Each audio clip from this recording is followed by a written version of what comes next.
Andi Nur Hidayah dari UPT SPF SDMP Seleka. Dan saya Ambani dari UPT SDMP 2 Makassar. Dan kami akan melakukan demonstrasi kontekstual modul 2.3 coaching untuk supervisi akademik, mulai dari pengamat, coach, dan coaching. Selamat menyaksikan. Assalamualaikum Bu. Waalaikumsalam warahmatullahi wabarakatuh. Bagaimana kabarnya hari ini Bu? Alhamdulillah baik. Bapak bagaimana? Alhamdulillah baik juga Bu. Sebelum kita melakukan coaching sebagai awal, saya ingin menanyakan beberapa pertanyaan kepada Ibu. Pertama-tama saya ingin mendiskusikan tentang topik penilaian kita. Pada coaching kita hari ini, coach dan coachee akan bisa amati dan menilai sesuai dengan rubrik penilaian. Apakah sudah sesuai dengan alur kita atau belum? Kemudian, bagaimana Ibu memberikan pertanyaan berbobot kepada coaching, dan juga bagaimana coaching tersebut merespon atau menanggapi pertanyaan dari coaching. Jangan lupa disesuaikan dengan prinsip coaching diantaranya kemitraan, proses kreativitas, dan memaksimalkan potensi. Pertanyaan pertama yang saya ingin ajukan kepada Ibu adalah kompetensi apa yang Ibu kembangkan pada coaching kali ini? Baik Bapak, jadi kompetensi yang ingin saya kembangkan pada coaching itu yang pertama hadiran penuh atau mindfulness, kemudian mendengarkan aktif, lalu mengajukan pertanyaan yang berbeda. Oke, pertanyaan kedua, kompetensi mana yang akan dikembangkan secara spesifik yang ingin diobservasi? Kompetensi secara spesifik yang ingin saya kembangkan kepada coaching yaitu mendengarkan aktif dan menggiring Kemudian pertanyaan kedua, kompetensi mana yang akan dikembangkan secara spesifik yang ingin diobservasi? Baik Pak, jadi kompetensi yang ingin saya kembangkan secara spesifik yaitu mendengarkan aktif dan mengajukan pertanyaan yang berbeda. Terus yang terakhir Bu, indikator ketercapaian tujuan pengembangan yang diinginkan dalam proses coaching ini. Jadi saya ini nantinya itu coaching dapat menemukan sendiri solusi dari masalahnya, kemudian coaching juga mampu untuk menentukan langkah-langkah apa yang diambil dalam mengatasi masalah tersebut. Baik Bu, demikian dulu pra-observasinya kali ini. Silahkan Ibu melakukan coachingnya terhadap coaching. Baik, terima kasih banyak Pak Mbak. Sama-sama Bu. Assalamualaikum, apa kabar Ibu Yaya? Sehat? Waalaikumsalam Ibu Rahma. Alhamdulillah, kabar saya sehat. Sudah lama ya kita nggak ngobrol-ngobrol seperti ini. Ada yang bisa saya bantu Ibu? Iya Ibu, begini. Maksud saya mengajak Ibu untuk ngobrol sedikit karena saya ada masalah yang ingin saya diskusikan dengan Ibu. Apakah Ibu bisa memberikan saya sedikit saran, membantu saya untuk keluar dari permasalahan saya Ibu? Baik Ibu, jadi serta Ibu ceritakan permasalahan Ibu sedetail mungkin. Silakan Ibu. Baik, begini Bu, saya saat ini mengajar di tingkatan kelas 6. Dan saya memiliki salah seorang siswa. Siswa saya itu sangat hiperaktif. Dia tidak termasuk kategori siswa nekat, tetapi dia itu hanya sering kehilangan fokus. Kemudian dia sering mengobrol teman-teman dengan teman-teman yang ada di dekatnya, sehingga dia itu nampak sangat tidak fokus. Otomatis teman-teman yang ada di sekitarnya itu akan ikut terganggu.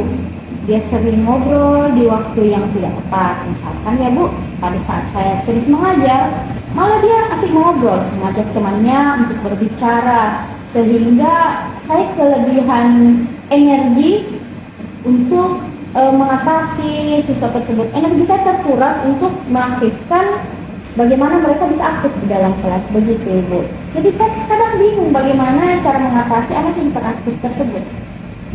Baik, jadi Ibu ya ini memiliki siswa yang hiperaktif ya. dan memiliki energi yang berlebih. Yang sebetulnya anaknya ini tidak nakal Bu ya. Ya, hanya saja sering kehilangan fokus pada waktu pembelajaran. Jadi sehingga terkadang teman-temannya merasa terganggu. Iya Ibu. Ketika diajak ngobrol di kelas Ibu ya. Jadi kurang lebih kira-kira kasusnya seperti itu ya. Iya benar sekali Ibu. Nah sekarang apa harapan Ibu Yaya ketika kita selesai melakukan coaching ini Bu? Saya sangat berharap pada saat sesi coaching ini berakhir, saya dapat menemukan solusi dari permasalahan saya Bu. Harapan yang mulia sekali ya Bu. Jadi menurut Bu Yaya, murid yang fokus, yang baik, memiliki serta kesadaran diri dan juga manajemen diri yang baik itu idealnya kira-kira seperti apa ya Bu?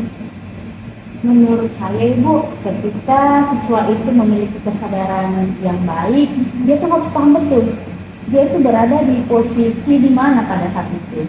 Dia harusnya sadar apa dia bisa melakukan hal yang terbaik yang dia lakukan pada kondisi saat itu.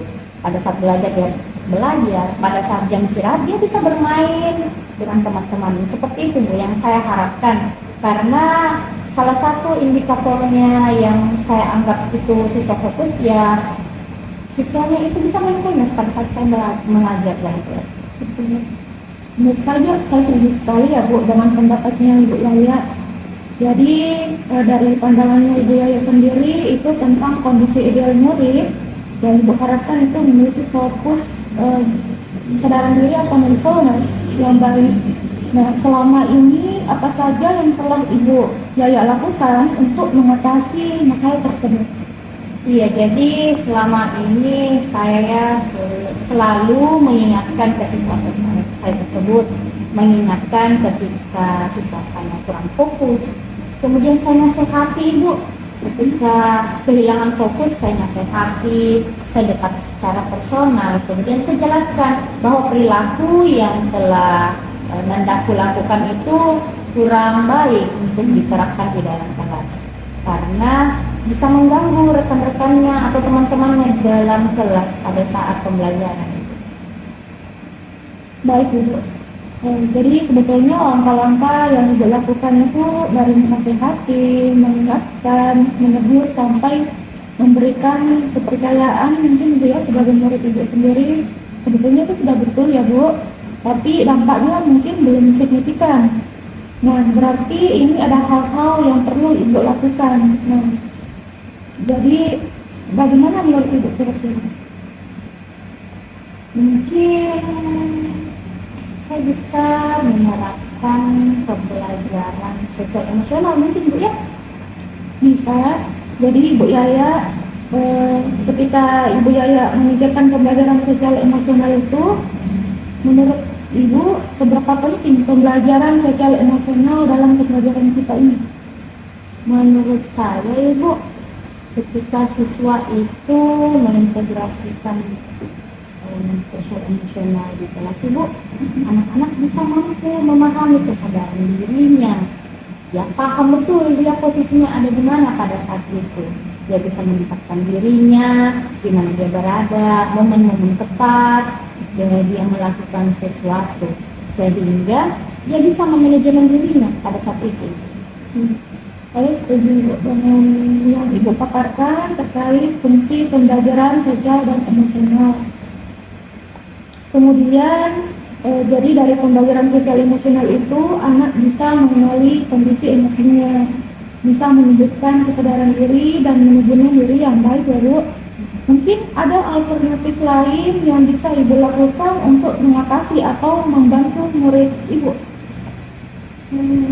Seingat saya Bu ya, saya pernah mengajak siswa tersebut untuk berbicara empat mata. Namun mungkin saya perlu menerapkan segitiga restitusi Bu. Jadi Ibu Yaya ingin memanggil siswa tersebut dan melaksanakan segitiga restitusi ya Bu. Ya. Menurut Ibu, apa sih fungsi dari segitiga restitusi itu Bu? Menurut saya Bu, segitiga restitusi itu penerapannya bisa sangat bermanfaat untuk siswa tersebut, karena ketika siswa tersebut melakukan kesalahan, dia bisa berpikir, menstabilkan identitasnya pada saat itu, kemudian menyadari kesalahannya, sehingga siswa tersebut mengetahui tanggung jawab apa yang harus dilakukan serta bagaimana dia memperbaiki kesalahan yang telah dilakukan. Saya setuju sekali ya, Bu Yaya. Jadi memang untuk melakukan kegiatan restitusi itu bisa diberikan sebuah solusi. Nah, dari alternatif yang sudah Ibu paparkan tadi, yaitu mengintegrasikan pembelajaran sosial emosional dan segitiga restitusi, menurut Ibu apa ada langkah-langkah yang lain yang mungkin bisa membantu murid Ibu? Setelah saya pikirkan kembali, Bu, sepertinya siswa saya termasuk estetik, Bu. Ya. Jadi ketika perlu saya lakukan hal yang saya lakukan nanti, mungkin saya harus lebih detail lagi melakukan diagnosis gaya belajar, sehingga saya bisa lebih tahu lagi secara detail apakah benar siswa saya itu termasuk siswa kinestetik, karena energinya itu sangat kuat, Ibu. Dia sering jalan-jalan, sering sana kemari, sehingga saya berpikir bahwa mungkin dia semetik saya perlu saya perbaiki lagi ke depannya, sehingga saya bisa memberikan pembelajaran yang lebih sesuai dengan gaya belajar siswa saya, Ibu. Idenya Ibu Yaya bagus sekali, Ibu. Berarti nanti Ibu Yaya akan melaksanakan diferensiasi dengan gaya belajar kinestetik ya, Bu? Iya, Ibu. Sehingga anak tersebut atau murid Ibu itu bisa terfasilitasi. Begitu ya, Ibu? Iya. Jadi bisa Ibu Yaya jelaskan secara lebih detail kira-kira pembelajaran seperti apa yang nanti akan Ibu lakukan? Saya mau merancang pembelajaran yang sifatnya lebih ke permainan, Ibu. Permainan yang melibatkan fisik anak, sehingga anak itu bebas mengeksplor gaya kinestetik yang dimilikinya, seperti permainan ular tangga. Ular tangga yang dibuat secara ukuran yang besar, ular tangga raksasa, sehingga dia bisa leluasa bergerak ke sana kemari. Kemudian saya bisa lakukan outdoor class, karena siswa kinestetik kan lebih senang bergerak, Ibu. Jadi saya akan lakukan outdoor class sehingga anak itu bisa mengeksplor kinestetiknya, dan saya kaitkan dengan pembelajaran berbasis lingkungan. Jadi seperti itu. Baik, nah dari alternatif yang telah Ibu sebutkan, kira-kira alternatif yang mana yang dapat memberikan peluang besar untuk diberikan sebagai solusi yang bisa dilakukan Ibu dalam waktu dekat ini? Saya pikir alternatif yang akan saya ambil dalam waktu dekat ini, saya akan memilih dari salah satu yang sudah saya katakan tadi, yaitu saya pilih apa ya, Bu? Saya harus menyusun dulu, Bu, strategi pembelajarannya yang cocok, yang bisa memfasilitasi anak kinestetik, Ibu. Saya harus memilih dulu yang paling sesuai dengan pembelajaran yang berlangsung pada kegiatan selanjutnya, Ibu. Jadi nanti Ibu Yaya merencanakan akan melakukan pembelajaran active learning ya, Bu, pembelajaran aktif, sehingga nanti mungkin Ibu harapannya anak Ibu lebih fokus dan tidak mengganggu lagi teman-temannya di dalam kelas. Nah, kira-kira siapa saja yang mungkin akan Ibu libatkan dalam menyusun rencana itu, Bu? Dalam perencanaan saya ke depan, Ibu, tentu saja saya akan melibatkan murid saya secara langsung. Kemudian bukan siswa yang kinestetik saja, tetapi saya melibatkan seluruh teman-teman Anda yang ada di kelas.